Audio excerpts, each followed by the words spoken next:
ሰላም ጤና ይስጥልኝ ተከበራችሁ ተመልካቾቻችን እንደምን ቆያችሁ? ለዛሬ ለተሰኞ መስከረም 26 ቀን 2018 ዓ.ም የተሰናዱ የአሻም 7 ዜናዎቻችን ወደ እናንተ የሚደርሱበት ሰዓት ላይ ነው የምንገኘው። በቅድሚያ ዋና ዋና ርዕሰ ጉዳዮችን ጠቁማችሁ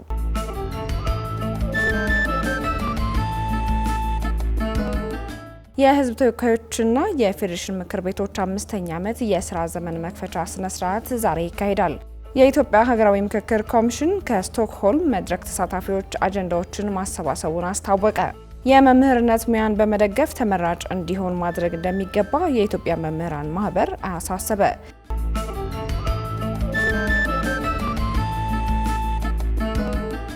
የህዝብ ተወካዮችና የፌዴሬሽን ምክር ቤቶች 5ኛ ዓመት የስራ ዘመን መክፈቻ ስነ ስርዓት በዛሬው ዕለት ይካሄዳል። 6ኛው የፌዴሪ የህዝብ ተወካዮች ምክር ቤትና የፌዴሬሽን ምክር ቤት 5ኛ ዓመት የስራ ዘመን መክፈቻ ስነ ስርዓት ዛሬ ይካሄዳል። የፌዴሪ የህዝብ ተወካዮች ምክር ቤት የአንድ ዓመት የስራ ጊዜ ከመስከረም ወር የመጨረሻ ሳምንት ሰኞ እስከ ሰኔ 30 ቀን ድረስ መሆኑም ተደንግጓል። በዚህ መሰረትም የስድስተኛው ምክር ቤት 4ኛ ዓመት የስራ ዘመን የተጠናቀቀ ሲሆን 5ኛ ዓመት የስራ ዘመን የመክፈቻ ስነ ስርዓት ፕሬዝዳንት ታዬ አጽቀሥላሴ በተገኙበት ዛሬ ከቀኑ 8 ሰዓት ይጀመራል። ፕሬዝዳንት ታዬ ለሁለቱም ምክር ቤቶች ዓመታዊ ስራቸውን እንደጀመሩ በማብሰር የፌዴራል መንግስቱ ዓመታዊ እቅድም ያቀርባሉ ተብሎ ይጠበቃል። የኢትዮጵያ ሀገራዊ ምክክር ኮሚሽን ከስቶክሆልም መድረክ ተሳታፊዎች አጀንዳ ማሰባሰቡን አስታወቀ። ወደ ስዊድን ያቀናው የኮሚሽኑ ልዑክ በስዊድን በኖርዲክ ሀገራትና በሌሎች አውሮፓ ሀገራት ከሚኖሩ ኢትዮጵያውያንና ትውልደ ኢትዮጵያውያን የተለያዩ አጀንዳዎችን ተረክቧል። ኮሚሽኑ በስዊድን በኖርዲክ ሀገራትና በሌሎች አውሮፓ ሀገራት ከሚኖሩ ኢትዮጵያውያንና ትውልደ ኢትዮጵያውያን አጀንዳ ያሰባሰበበትና የሀገራዊ ምክክር ተሳታፊዎችን ያስመረጠበት መድረክ በስዊድን ስቶክሆልም መስከረም 24 ቀን 2018 ዓ.ም ተካሂዷል። በመድረኩ የተሳተፉ የዲያስፖራ አባላት በስዊድን በኖርዲክ ሀገራትና በሌሎች የአውሮፓ ሀገራት የሚኖሩ ኢትዮጵያውያንና ትውልደ ኢትዮጵያውያንን ወክለው በኢትዮጵያ በቅርቡ በሚካሄደው ሀገራዊ የምክክር ጉባኤ የሚሳተፉ ወኪሎችን መርጠዋል። የኢትዮጵያ ሀገራዊ ምክክር ኮሚሽን ምክትል ዋና ኮሚሽነር ሂሩት ገብረስላሴ በመድረኩ ማጠቃለያ ላይ ባደረጉት ንግግርም በስዊድን በኖርዲክ ሀገራትና በሌሎች የአውሮፓ ሀገራት የሚኖሩ ኢትዮጵያውያንና ትውልደ ኢትዮጵያውያን በምክክሩ ላደረጉት ንቁ ተሳትፎ በኮሚሽኑ ስም ምስጋናን አቅርበዋል። በኮሚሽኑ የአሰራር ስርዓት መሰረትም በዚህ መድረክ የተሰበሰቡ አጀንዳዎችም ከሌሎች አጀንዳዎች ጋር በኮሚሽኑ ምክር ቤት ተቀርጸው ለሀገራዊ የምክክር ጉባኤ ግብዓት እንዲሆኑ የሚደረግ ይሆናል መባሉን አሻም ከተቋሙ የትስስር ገጽ ያገኘችው መረጃ ይጠቁማል።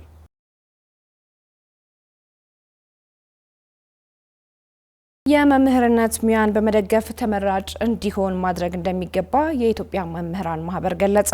የዓለም አቀፍ መምህራን ማህበር ስራ አስፈጻሚ ቦርድ አባልና የኢትዮጵያ መምህራን ማህበር ፕሬዝዳንት ዮሐንስ በንቲ እንደተናገሩት ከዛሬ ጀምሮ የመምህራን ቀን በአዳማ ሳይንስና ቴክኖሎጂ ዩኒቨርሲቲ ይካሄዳል ብለዋል። ቀኑን ምክንያት በማድረግም ጥናታዊ ጽሁፎች እንደሚቀርቡ፣ ኮንፈረንሶች እንደሚካሄዱና የዓመቱ ምርጥ መምህርት ወይም አሰልጣኝን በውድድር በመለየት ሽልማት እንደሚኖርም ጠቁመዋል። እንደ ሀገር ከመከበሩ ቀደም ብሎ ከፈረንጆቹ ጥቅምት 1 እስከ 3 እንደ አህጉር በአፍሪካ ህብረት የመምህራን ቀን መከበሩን አውስተዋል።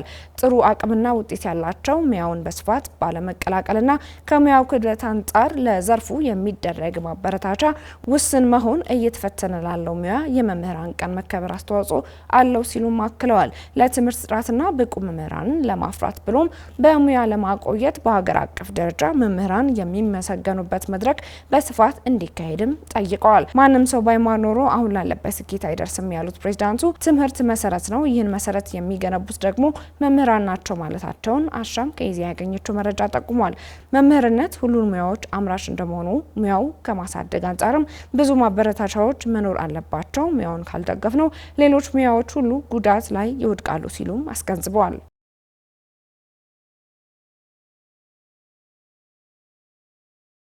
የመሶብ አንድ አገልግሎት ተደራሽነት የሕዝቡን ተጠቃሚነት ሊያረጋግጥ ይገባል ተባለ። የኢፌዴሪ ምክትል ጠቅላይ ሚኒስትር ተመስገን ጥሩነህ በባህር ዳር መሶብ አንድ ማዕከል አገልግሎትን መርቀው ስራ ማስጀመራቸውን አሻም ከኢዜአ ለማወቅ ችላለች። የአማራ ክልል ርዕሰ መስተዳድር አረጋ ከበደ በዚህ ወቅት መሶብ አንድ ማዕከል አገልግሎት በክልሉና በባህር ዳር ደረጃ አገልግሎት መጀመሩን ትልቅ ለውጥ መሆኑን ተናግረዋል። በቅርቡም የጎንደርና የደሴ የመሶብ አገልግሎት ማዕከል እንደሚጀምር ጠቅሰው በሌሎች ከተሞችም ይቀጥላል ነው ያሉት። የመሶብ አንድ ማዕከል አገልግሎትን የማዘመንና ህዝቡን በቅርብ ርቀት አገልግሎት እንዲያገኝ የማድረግ ጉዳይ መሆኑንም ጠቅሰዋል።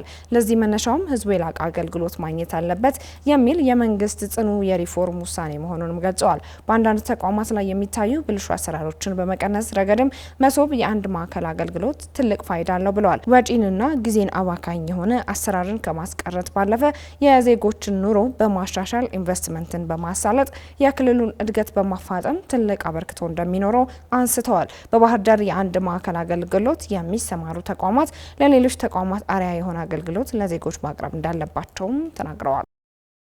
ክቡራን ተመልካቾቻችን የዕለቱን ዜናዎቻችንን ከማጠናቀቃችን በፊት ዋና ዋና ርዕሰ ጉዳዮችን ደግመን ላስታውሳችሁ። የህዝብ ተወካዮችና የፌዴሬሽን ምክር ቤቶች 5ኛ ዓመት የስራ ዘመን መክፈቻ ስነ ስርዓት ዛሬ ይካሄዳል። የኢትዮጵያ ሀገራዊ ምክክር ኮሚሽን ከስቶክሆልም መድረክ ተሳታፊዎች አጀንዳዎችን ማሰባሰቡን አስታወቀ። የመምህርነት ሙያን በመደገፍ ተመራጭ እንዲሆን ማድረግ እንደሚገባ የኢትዮጵያ መምህራን ማህበር አሳሰበ። ለዛሬ ለተሰኞ መስከረም 26 ቀን 2018 ዓ.ም የተሰናዱ የአሻም 7 ዜናዎቻችን የተከታተላችኋቸውን ይመስሉ ነበረ። አብራችሁን ስለነበራችሁ እጅግ አድርገን እናመሰግናለን። የዕለቱ ተረኛ አሳላፊ መስከረም አዲሱ አብሬያችሁ ቆይታ አድርጌያለሁኝ። ቀሪ አሻም መሰናዶዎች ወደ እናንተ መድረሳቸውን የሚቀጥሉ ይሆናል። አሻም ለሁላችን።